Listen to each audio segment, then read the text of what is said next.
Assalamualaikum warahmatullahi wabarakatuh. Terima kasih sudah mengklik video ini. Untuk di video kali ini saya akan bahas Kerajaan Majapahit, jaya dan runtuhnya Kerajaan Majapahit.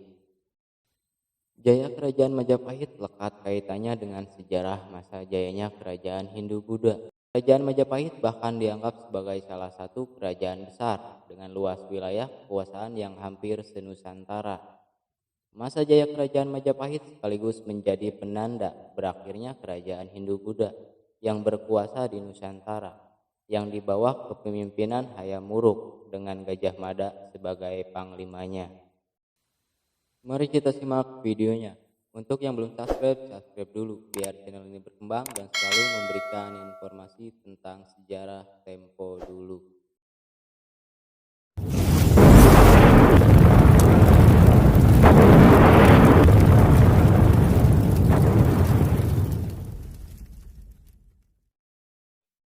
Kerajaan Majapahit berdiri setelah runtuhnya Kerajaan Singasari akibat pembentrokan Jayakatwang pada 1292 Masehi.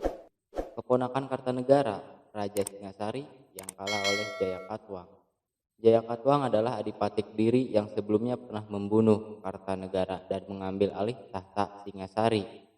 Setelah pembentrokan itu, Raden Wijaya kemudian melarikan diri. Dari pelarian ia mendapat bantuan dari seorang bernama Arya Wiraja. Raden Wijaya kemudian membuat desa kecil di hutan Trowulan dan menamai desa tersebut dengan Majapahit. Penamaan Majapahit diambil dari nama buah maja yang tumbuh subur di hutan itu, namun memiliki rasa yang pahit. Seiring berjalannya waktu, desa tersebut berkembang dan Raden Wijaya secara diam-diam memperkuat dirinya dengan merebut hati para penduduk yang datang dari Tumapel dan Daha. Niat balas dendam Raden Wijaya terbantu lebih cepat dengan datangnya tentara Kubilai Khan pada 1293. Setelah berhasil mengalahkan Jayakatwang, Raden Wijaya menyerang pasukan tentara Kubilai Khan karena tidak ingin tunduk di bawah kekuasaan Kaisar Mongol.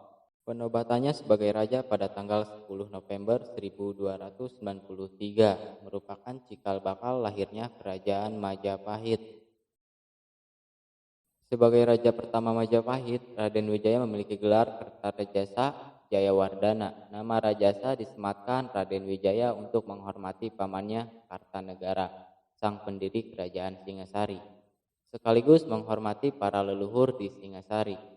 Jayanya Kerajaan Majapahit 4 kali pergantian kepemimpinan.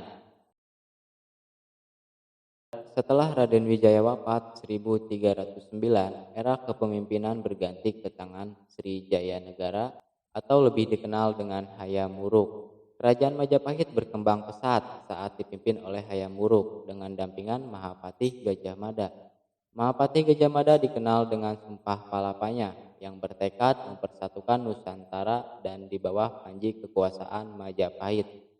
Kerajaan Majapahit sebagai kerajaan besar di masa itu. Majapahit tercatat pernah mengalami kepindahan pusat pemerintahan sebanyak 3 kali. Ketiga pusat pemerintahan tersebut masih dalam area wilayah Jawa Timur: Mojokerto, Trowulan, dan Daha atau Kediri. Pusat pemerintahan atau ibu kota pertama Kerajaan Majapahit berada di kota Mojokerto. Kala itu ibu kota dipimpin oleh Raja pertama, Kertarejasa Jayawardana atau Raden Wijaya. Disebut letak pusat pemerintahan terletak di tepi sungai Berantas. Pusat pemerintahan kemudian berpindah mengikuti masa kepemimpinan Sri Jaya Negara atau Hayam Wuruk, raja kedua Kerajaan Majapahit. Hayam Wuruk memindahkan pusat pemerintahan ke Trowulan. Pada masa kini kota tersebut berjarak 12 km dari Mojokerto. Pusat pemerintahan di Trowulan berjalan cukup lama. Saat ini merupakan kota ketiga dari pusat pemerintahan Kerajaan Majapahit. Kepindahan pusat pemerintahan Majapahit ke Daha berkaitan erat dengan masalah internal di kerajaan dan ancaman dari kerajaan Islam, Kerajaan Demak, yang merupakan kerajaan Islam pertama di Pulau Jawa. Melemahnya kekuasaan Majapahit terjadi saat wafatnya Hayam Wuruk dan Mahapatih Gajah Mada pada 1364. Majapahit tidak memiliki pemimpin yang mampu mengulangi masa kejayaan kerajaan ini.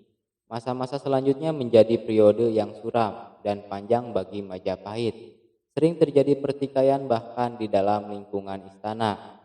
Wilayah-wilayah taklukan pun mulai melepaskan diri yang semakin memperlemah pengaruh Majapahit. Dan terjadi pertikaian perang saudara dari kerajaan Majapahit yang dikenal dengan sebutan Perang Paregreg. Perang ini melibatkan Wikramawardhana melawan Bri Wirabumi. Wikramawardhana adalah istri putri Hayam Wuruk dari permaisuri yakni Kusumawardhani. Sedangkan Bri Wirabumi merupakan putra Hayam Wuruk dari istri Selir.